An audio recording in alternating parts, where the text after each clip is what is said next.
Visakha MLC ఎన్నికపై TDP focus పెట్టింది. YCP అభ్యర్థి బొత్స సత్యనారాయణను ఓడించేందుకు పక్కా వ్యూహం రచించింది.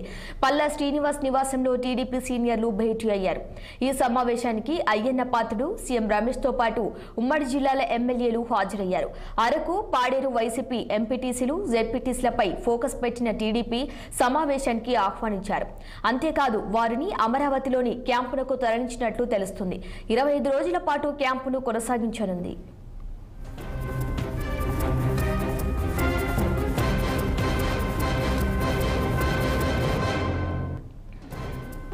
ఇక కూటమి ఎమ్మెల్సీ అభ్యర్థిగా పీలా గోవింద్ పేరు దాదాపు ఖరారైనట్లు తెలుస్తోంది. జనసేనకి అనకాపల్లి టికెట్ కేటాయించడంతో గోవింద్ కు అవకాశం దక్కలేదు. ఆర్థికంగానూ గోవింద్ సరైన అభ్యర్థి కావడంతో అవకాశం ఇవ్వాలని టీడీపీ నిర్ణయం తీసుకుంది. బొత్సను ఎలాగైనా ఓడించాలన్న లక్ష్యంతో టీడీపీ నేతలు అడుగులు వేస్తున్నారు.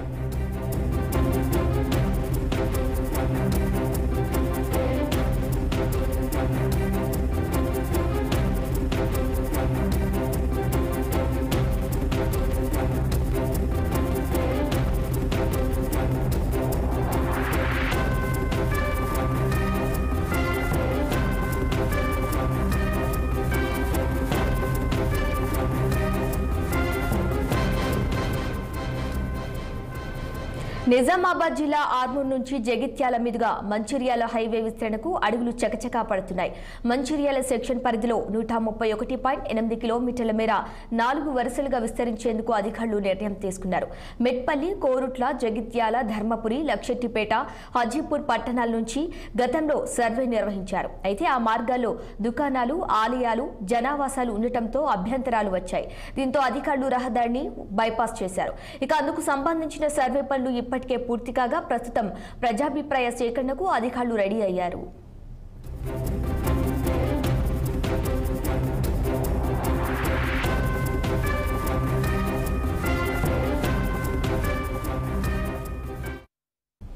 లక్షెట్టిపేటలోని ఎస్పీఆర్ ఫంక్షన్ హాల్లో national highways authority of India ఆధ్వర్యంలో ప్రజాభిప్రాయ సేకరణ సమావేశం నిర్వహించారు.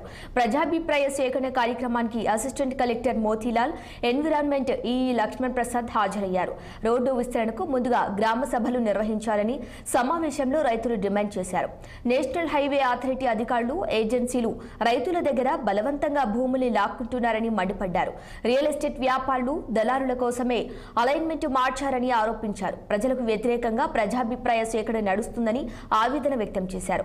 గతంలో ఎల్లంపల్లి ప్రాజెక్టు ద్వారా నష్టపోయిన రైతులకు ఎలాంటి లాభం జరగలేదని గుర్తు చేశారు.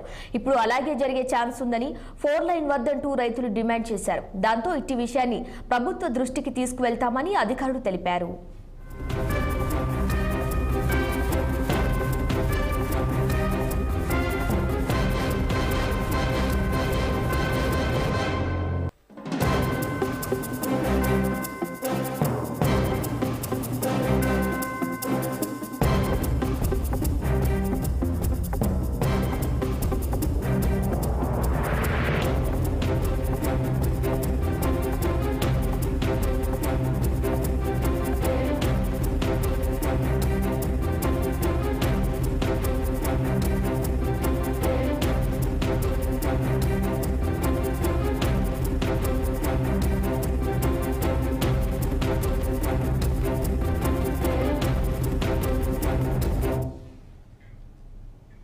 హైదరాబాద్ మీర్పేటలో అదృశ్యమైన